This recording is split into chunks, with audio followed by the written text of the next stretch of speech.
Okay, so I see we've got several more people who have joined us. So once again, I just want to welcome you to Thriving Post-Pandemic Life Insurance Trends for 2021.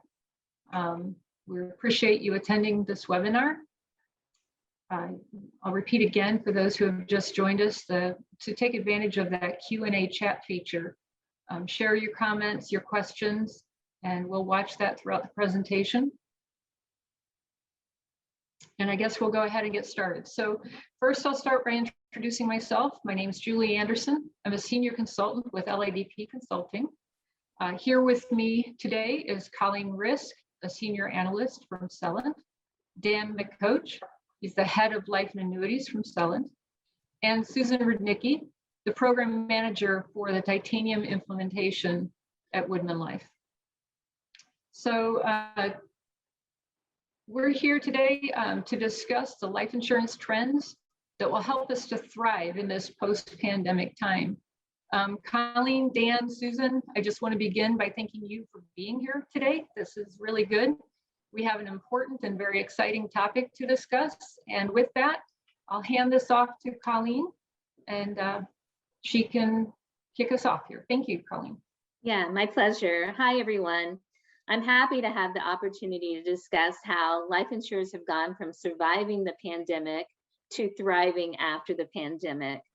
And I think whenever we talk about the pandemic, we'd be remiss not to express our condolences to anyone who lost loved ones or suffered during the pandemic and as an aftermath of the pandemic. But I think we're all very happy to be moving into the post-pandemic era. And it's been a difficult time for all of us personally, but also for businesses. And I think we've seen life insurers go from trying to figure out how do they survive based on all of the changes that had to take place to looking to the future and realizing that they were more capable and more able than they thought they were whenever the pandemic started. There certainly in the beginning was a singular focus on moving the operations to remote operations. And in talking with some of our insurers, I know that they believe that they were able to accomplish in weeks what they feel like weeks to months to what it would have taken them to do years had they not been pressured by the necessity of having people work remotely. So what I want to talk to you about for the next few minutes is just the industry changes and things that have happened in the industry over the past 18 months. I'm going to be covering a lot of material at a high level, and the details of this material can be found on our Celent website, as there's lots of detail and information that goes behind these slides. But I just wanted to introduce to you as an overview some of the things that we're seeing as trends 2021 and beyond. So here we go. Okay, so the first thing I would like to do is just maybe talk a little bit about Celent and what we've been doing over the past 18 months. We have had a pulse on what's happening with the life insurers as well as the vendors over this period of time. We've done numerous what we call SNAP surveys, where that we send out just a question, which may be, how are you investing in digital? Or how do you plan to move your staff back into the office? What are your concerns? What are you working on right now in order to help yourself thrive through the pandemic and beyond? So we have lots of detail, lots of good research that we can provide from this. And like I said, we just feel like we have a pulse on what's happening and we'd like to share that. And then as Julie said, if you have feedback or comments you'd like to provide back to us, we'd certainly like to hear them in the Q&A panel. So the first thing we're going to talk about is the insurers and how they've really moved from surviving to thriving. We've really seen a new perspective on mortality, and insurers are really beginning to change their operating models. We have data from several sources here that show that COVID's caused an uptick in consumers seeking out life insurance. It's unusual, as we all know. Most times you have to sell it. It's not something that someone goes looking for. The Google searches for 2020 from March to May jumped by 50% over the searches in 2019. We also saw a 4% increase in U.S. life insurance applications in 2020 or 2019, and that growth is coming mainly by applicants that are less than 60 years old. If we look to compare quarter 3 of 2020 to quarter 3 of 2019, MIB reported that applications rose 6% in the key demographic area of the 0 to 44 age group. And as we all know, that's the cohort that we most all want to go after. It still doesn't mean that the insurance gap has closed, but it's certainly encouraging news. Just last month, LIMR reported that there was an 11% increase in life insurance sales in the first quarter of 2021. And this has been the largest increase since the early 1980s. And the increase was led by products with both term and whole life, and with those policy counts rising. And as a result of seeing this change by the consumers, we've also seen a response by the insurers.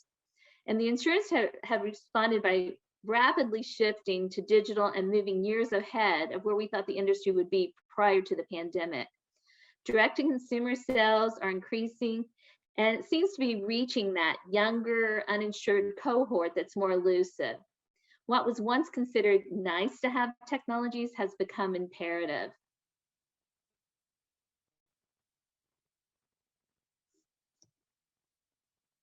Sorry, I'm having some, there we go.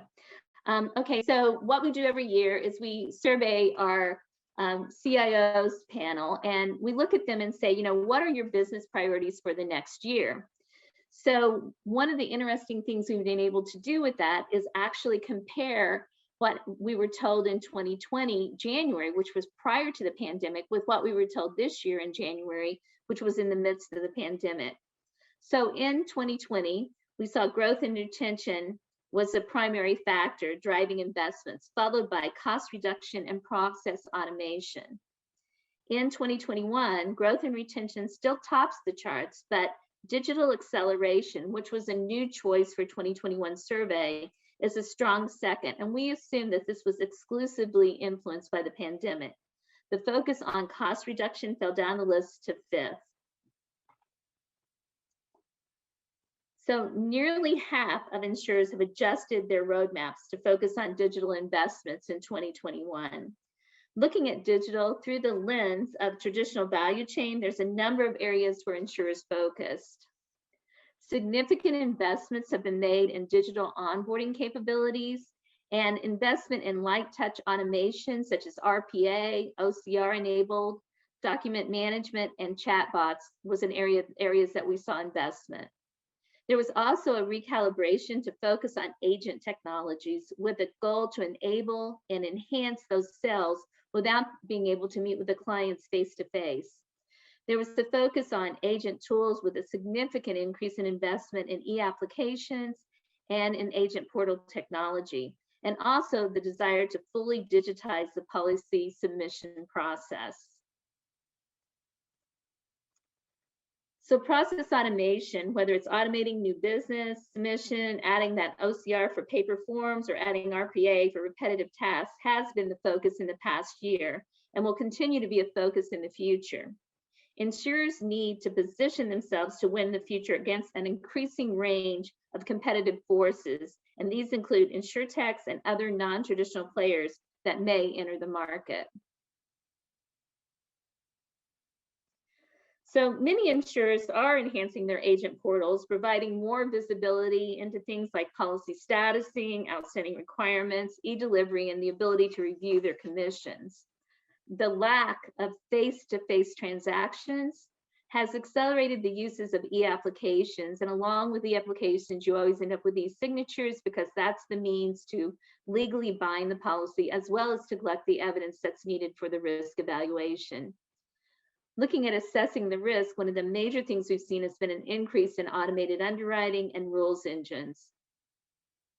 The interfaces to the digital evidence, such as MVR, MIB, and RX, continues to be strong, and we're seeing an increasing interest in electronic health records as insurers are trying to get the fluidless underwriting underway, where we didn't have the ability to send paramedics out to get the fluids necessary that had been necessary to do the underwriting.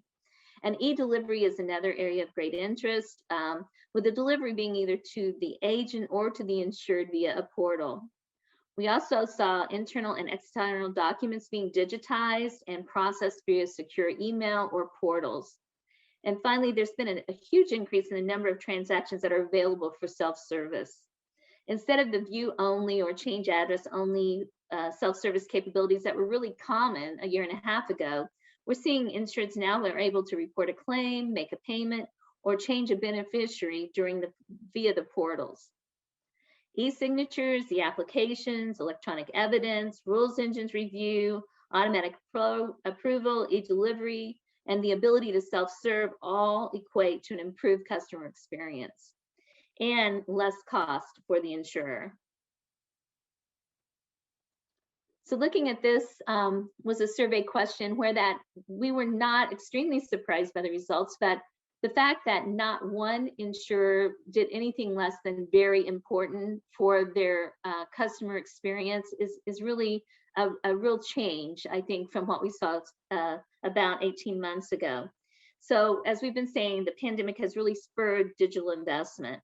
And life insurers know that they need at a minimum to be easier to do business with, while many aspire to be much more valuable to their customers' daily lives. Most are on a journey to improve customer experience, taking cues from outside the industry on how to do best to do so. Some life insurers are finding ways to go beyond their traditional processes with their desire to become more engaged with and relevant to their customers' financial health and overall well-being. And we've talked to some insurers. We've been seeing a lot of interest in customer engagement and digitization and personalization, and have been talking to our insureds about this. And some of the interesting things we heard as we were doing those discussions was the fact that there was one insurer who was rewarding their insureds for being vaccinated, and said they felt that that was really relevant, not only because they want their insureds to experience the best health, but even from a risk standpoint and underwriting, they felt that that was relevant to their own business to make sure that people become vaccinated. And another, which was a little outside the box, but very interesting, was the fact that they're using their app to provide rewards for healthy eating. So when someone is at the grocery store and they're getting an opportunity to get, money off of fruit and vegetables, not only are they saving money, but they're also thinking about their insurer in an area that they would have never thought about them before. So this personalization can go, this is just the beginning. So where it can go is really an interesting proposition that we'll be following closely. So this is an interesting graph. We did this survey during our Insight and Innovation Day that we do in March, and there were over 50 insureds there. And we asked them this question is, how are you thinking of digital and where you're focusing? And we found it really interesting that the focus was on customer experience by a huge majority.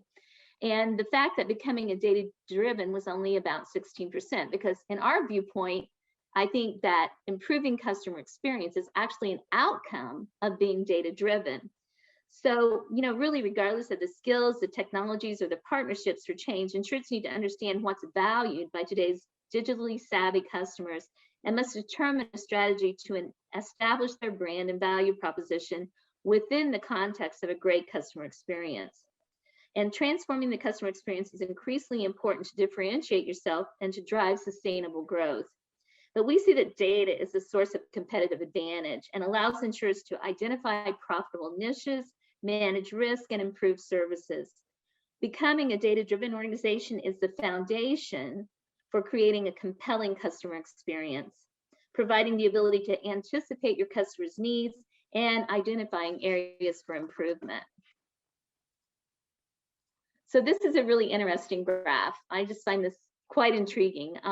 So the digital investments in 2020 versus the digital investments plan for 2021.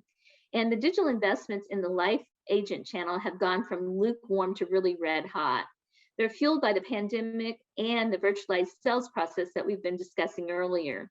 The carriers are enhancing their digital agent sales kit at a breakneck speed. The new virtualized world has forced digital operating models on life insurers, and many of them, along with the solution providers, are taking the digital challenge as a must to survive and thrive. As executives plan their 2021 budgets in the shadow of the pandemic, one of the critical issues to address was to choose which technologies best align to their respective insurers' digital business strategies, and which are projected to offer the most growth and support of their current and/or new distribution channels. And as you can see, the budgets went from 17% on digital focus in 2019 budgets to 86% with a main focus on digital in 2021. Basically, the script has flipped, and due to the pandemic and the need to connect virtually. So this slide is an idealized view of the next generation insurer. So where do we see insurance going in the future, starting with our 2020 basis and moving up to 2026? This is how we envision customer empowerment of the insurance product of the future. Customers will be given the choice to select when, where, who, what, and how they purchase insurance, with insurers providing the support to meet the customer's needs. So in another survey, Celent asked the CIOs to ask where their investments are being made to improve their customer experience. And it's not at all surprising to see most of the investment is going into operations and servicing. But as a general rule, the overall combination was a front and back end investments when you look at claims and as part of the group that had a very high percentage that were looking at improving the customer experience in that area. So looking over the past 5 years and then looking at the investments by area, the data and analytics, which is not surprising, have grown to be the top investment by insurers, with 49% of insurers investing, going back to the fact that data really should be your foundation for moving into customer experience. This number makes a lot of sense. The pandemics put the spotlight on improvements to distribution and acquisition, with 46% of insurers planning investments in these areas. And finally, back office is not being left out. It remains a significant area of investment, with 39% of insurers investing. And based on our own interaction with insurers this year, I wouldn't be the least bit surprised to see that back-end components number go up quite a bit in our 2023 survey. Many of the insurers that we're talking to are looking for ways to enhance, improve, replace their current legacy technologies. And the desire is certainly for ease of customer experience, customer interactions, and also in order able to unlock the data they need in order to make the improvements they need for customer engagement. So specifically looking at the back-end component spending, you can see where the insurers are planning to make those investments. New business and underwriting is leading with the most desired system to replace, followed by policy administration. And this is very much aligned with what we're hearing in our strategic conversations with the insureds over the past 6 months. So the areas that compose the most customer interactions in today's insurers are certainly after initial acquisition are the payments and claims. Neither consumers nor insurers want claims to incur, but when they do, they're critically important to both parties. Consumers want speedy resolution, clear communications, and they want to know about the status of their claim, and they hopefully want a personal touch.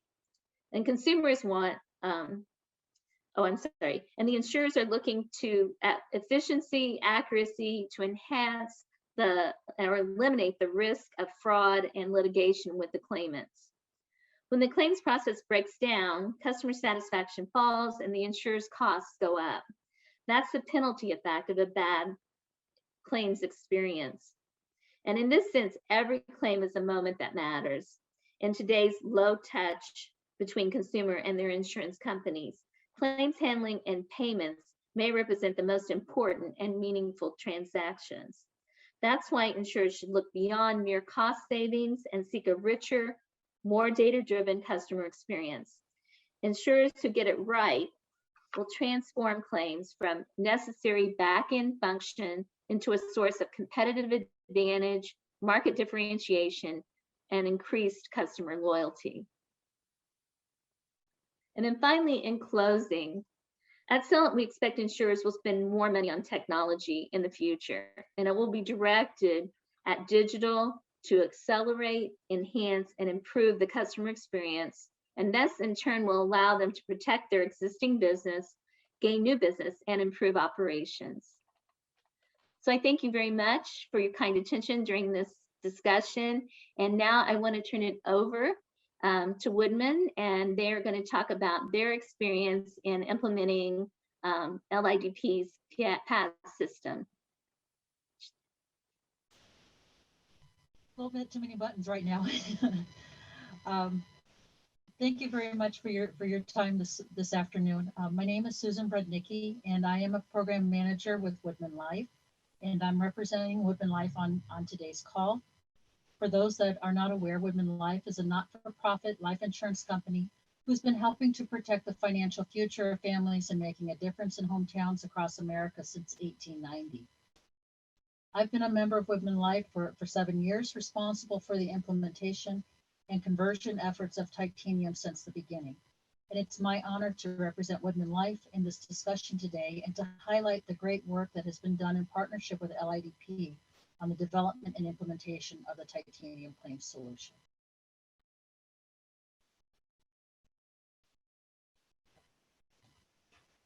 So what were some of the pain points that WoodmenLife was trying to solve with our implementation? We had a homegrown claims system that we had to manage in a multitude of ways. Some items were being tracked in spreadsheets. There was limited integration between our mainframe developed claims system and our COBOL policy admin system. And titanium wasn't even in that mix. So we needed to have a claims solution that we knew would be able to handle the amount of claims that we process across all 3 systems that would eventually all go into titanium. The team struggled with manual calculations of interest. To make things easier, what we were doing was we were paying out interest at the highest rate by state, and instead of state-specific interest rates. We had an entire workflow that the team had to walk through to figure out the interest rates, if it was this versus that, and it would take them hours to identify how to pay out a claim with the correct interest. Our claim processing also took multiple days. Just about anything on our legacy system takes more than 1 day to process and is multiple steps. And we had a paperwork nightmare. We were manually collating checks with itemized statements. We had manual approvals that were having to be tracked on blue bar printouts and had to be physically walked around. And we had a lot of human error. So with our working partnership between LIDP and WoodmenLife, we were able to help design a claim system that we felt would be top-notch. As you can see here, some of the items and areas that we were focused on were beneficiary allocations. Those items there that are in bold are the things that we added into the claims processing that were not supported in administrator. So with the new claim system, we were able to do either an amount or a percentage of the total disbursement by 2 beneficiaries. We're able to validate the update allocation as part of a dispersing benefit. We were able to identify named beneficiaries and specify beneficiaries to receive delay of payment interest. We also were able to track first notification of loss at a client level as well as a policy level. A lot of our policies are held by the same member. And so when we had a member that would pass away, a lot of times the same beneficiary would be listed on multiple policies. And being able to identify that at the client level was also very beneficial for us. We were able to do process requests, things like quotes, and be able to provide notifications and updates. We have system alerts that are now recognized in the system, so event recognition and automatic and manual requirements related to death, all of which had to be manually done previously. So as part of our close collaboration on the design, we also did the AD benefit calculation. So we were able to do the calculation before doing the approval versus doing the approval first and then the calculation. We have exclusions and exchanges that were also included, being able to recognize contestable benefits and pay those out once they have been approved, which may be months later than the original claim was processed, the ability to identify exchanges, and the ability to calculate and override the return of premium for contested claims. And from a beneficiary administration, being able to provide interest per statutory or company and product rules, interest payable to specified beneficiaries, and multiple disbursement options, checks, EFT, or transfer. Previously, all we were able to do was checks. We also have the disbursement option of being able to do a supplemental contract. We have the transfer to unclaimed property if a claim was not processed or ever claimed. Multiple disbursements per beneficiary is also part of the enhancements that we implemented. Accidental death benefit or contested benefits were available upon approval, and we did not have to hold up the entire claim waiting for that approval. Disbursement to non-client individuals or entities. A lot of times we have payments to funeral homes that come out at the top of the claim, and being able to do that first and then disperse the rest of the funds to the beneficiaries has been very helpful for us. Being also able to do agent delivery. Part of our process is we give the claimant the opportunity to have it hand delivered via our sales representative. And what we have always done as part of that was include interest for the time that it takes to mail it to the sales rep and then have it hand delivered. So being able to do that automatically through the system was a great benefit for us. And then being able to also handle different fee options. If a beneficiary wanted to receive their claim check overnighted, being able to charge a small fee for that so that we could cover that.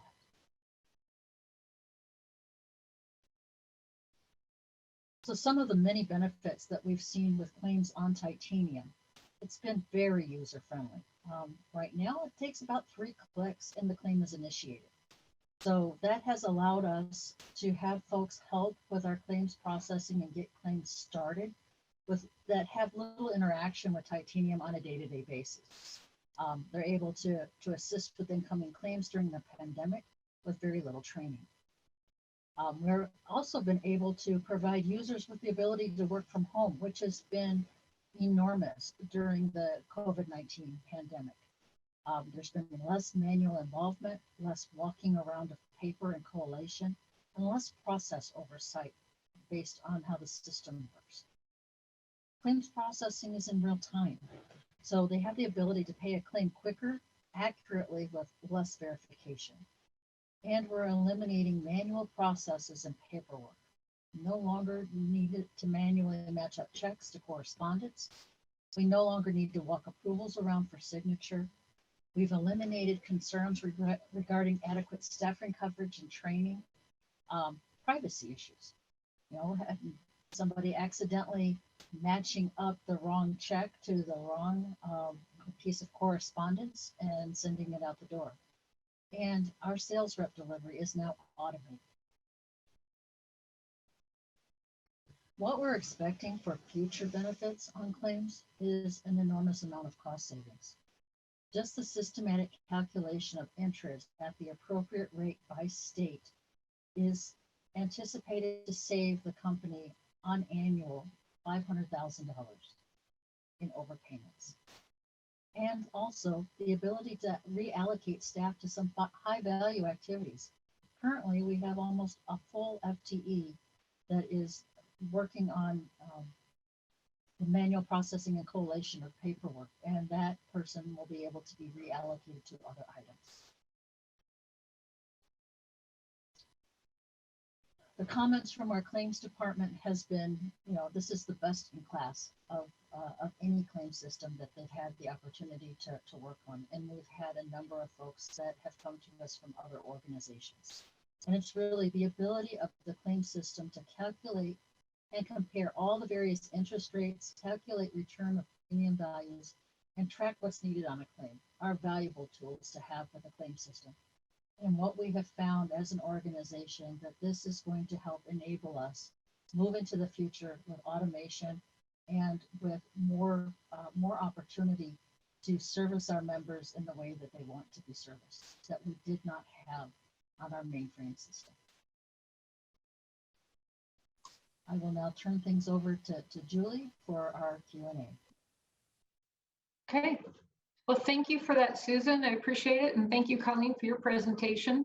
We'll transition now to a question and answer segment here. And I'd like to start with a question for you, Dan. Colleen's presentation indicates that nearly half of insurance adjusted their roadmap to accelerate their digital investment. And most concentrated that digital investment on customer engagement. What specific changes are insurers making to improve that engagement? Thank you, Julie. That's a great question, I think, and a good corollary or follow-up to the material presented to date on the call.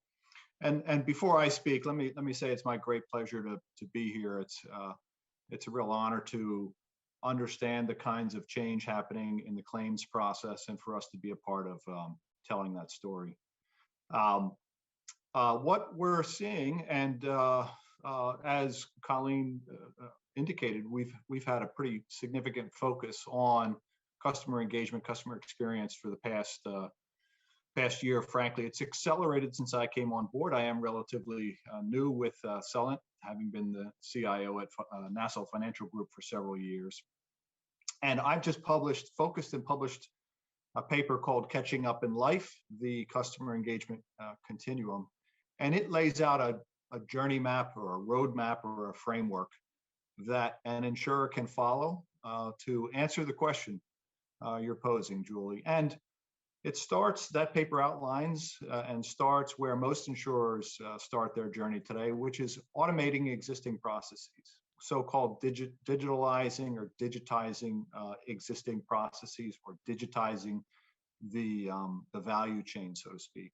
And I think you'll recognize many of the things that Colleen spoke about earlier. Certainly e-applications have become extremely important, but more than just the e-app, the reflexive nature or creating an application that is dynamic and responds in real time to the input that somebody is making is really key. And that's driving some technologies that are API enabled, real-time integrations from the distributor back to the carrier and often out to evidence providers, so that in real time, branching decisions can be made with respect to underwriting considerations for accelerated underwriting or possibly fluidless underwriting. So certainly e-app reflexive processes are important as a part of that value chain automation. There are many other features within value chain automation that are important: self-service portals, an increasing amount of capabilities being placed into these portals for both producers to have an understanding of their book of business vis-a-vis their policyholders, and for the policyholders themselves, for customers themselves, to authenticate to these portals so that they can apply e-signatures and some of the other capabilities that Colleen spoke about earlier.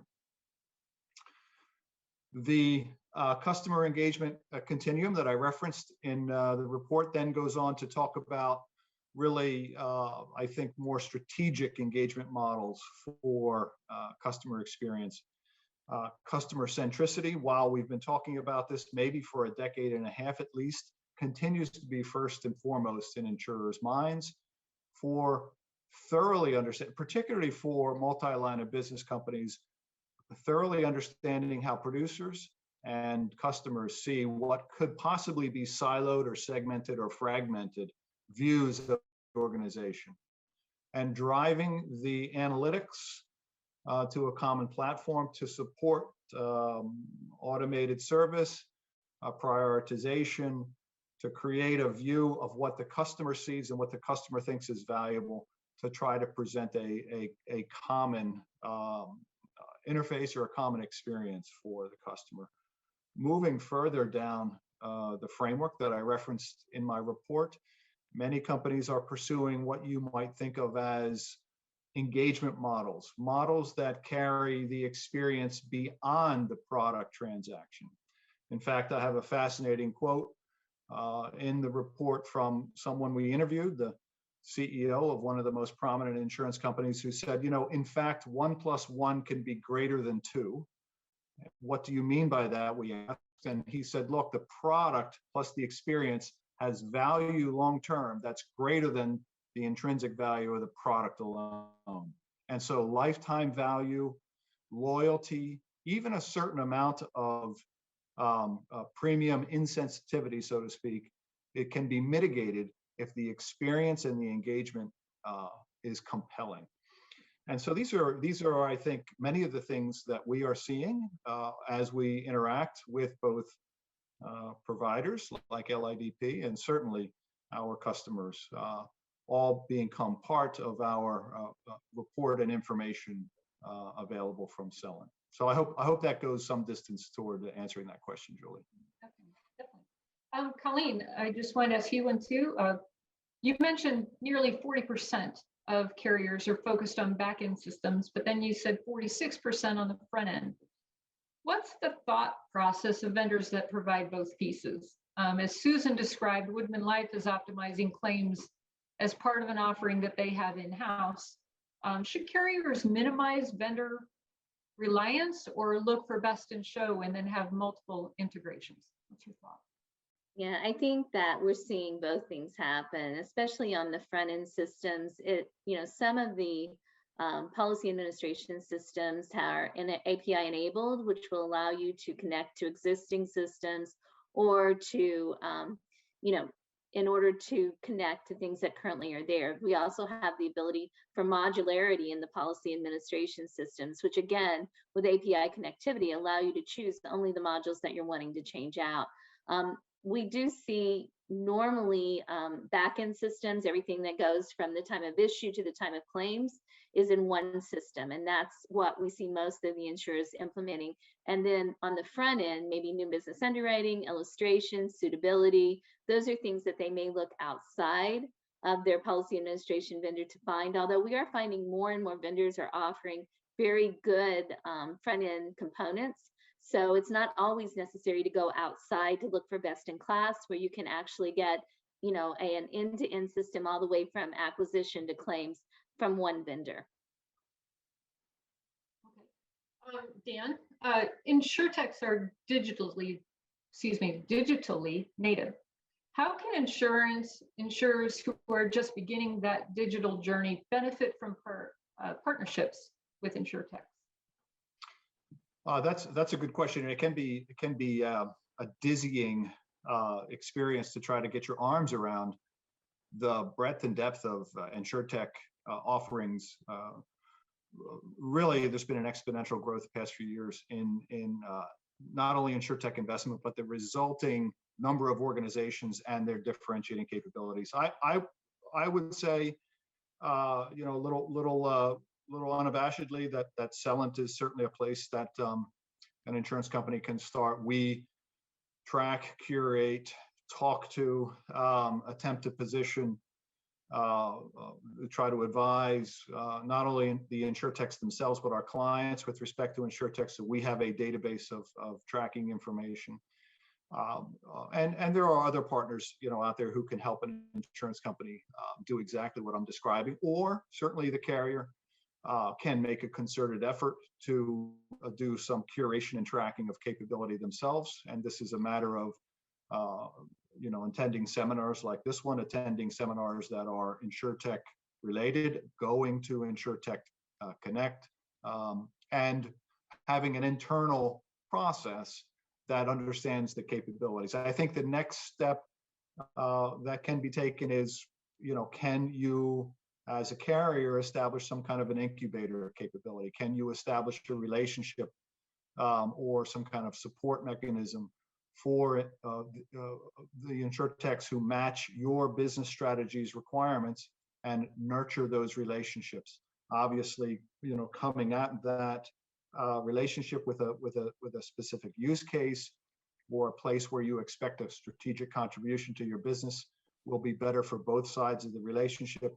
But you'll see several carriers in the industry have their own kind of incubation space. Absent that, there are a formal incubation, places that are happening in the industry, and you can certainly seek them out and become an active participant in getting closer to the companies that they are nurturing. Well, I wanted to ask one more question. I think we've got time for one more. Susan, you mentioned some significant savings in your presentation in time and in resources, but I wanted you to elaborate, if you could, about agents. How has the streamlining of your claims with Titanium impacted your agent? Well, for our agents, the ability to be able to deliver certificates or claims in a much faster manner than what they did previously. We also, as part of COVID-19, implemented some of the electronic signature for certificate packages and things along those lines, since we weren't meeting in person. That has also helped our sales reps be able to better service our members and to get claims to beneficiaries in a much quicker manner. There have been a number of things that we are in the process of implementing, and I will just kind of state for everyone, when we made the decision to move forward with Titanium, that was our initial step into digitizing our infrastructure across the board. We understood as an organization that replacing our policy admin system was going to enable the ability to support digitization across the board, better communications, being able to web enable information for our members, things along those lines. And while we're still in the process of converting information into Titanium, that's our long-term goal, is to make sure that we have enabled that for a lot of different things. We're looking at moving forward with some new functionality. One of the things that we've never been able to do before for both our sales reps and for our members is to be able to provide them what beneficiaries do they have on file for us. That's something that we are now moving forward with and will be implementing within the next month or so that our sales reps can see what beneficiaries are identified on a policy, as well as our members, and having access to that information. Now, currently, we change probably 100 beneficiaries on a daily basis. And that's a huge manual process. We did not, we had folks that had to send in a specific form, and somebody had to manually update the policy in order to reflect that information. And then if we didn't have the information originally, or the member or the sales rep couldn't see who the beneficiary was, they send in a new form, and we'd have to go through that process all over again. That's one reason why we changed so many, because it wasn't visible to them. We're now able to provide that visibility so that we're not, continuing in that practice of having to modify or make changes to beneficiaries when they were already the right beneficiary on file. Oh, that's great. Well, I want to thank you guys. I think we're out of time, maybe a couple minutes over here. Had more questions. We could probably talk a lot more on this subject, and I really appreciate all of you being here. And to everybody who attended, to you too, I appreciate the fact that you took the time to be here and listen to this presentation. All of you will receive a copy of the presentation deck and a recording of this presentation. Also, if you had entered questions in the Q&A, we will reach out to you directly and follow up on those questions as well. And if you have any other questions after the fact, reach out to us. We'd love to hear from you and continue the conversation. So yeah, Dan, Colleen, Susan, thanks so much. Really good content here, and I appreciate you being here. Thank Our you. pleasure. On behalf of Colleen, myself, and Celent, thank you very much. Okay. Bye, everyone. Bye-bye. Have a great afternoon.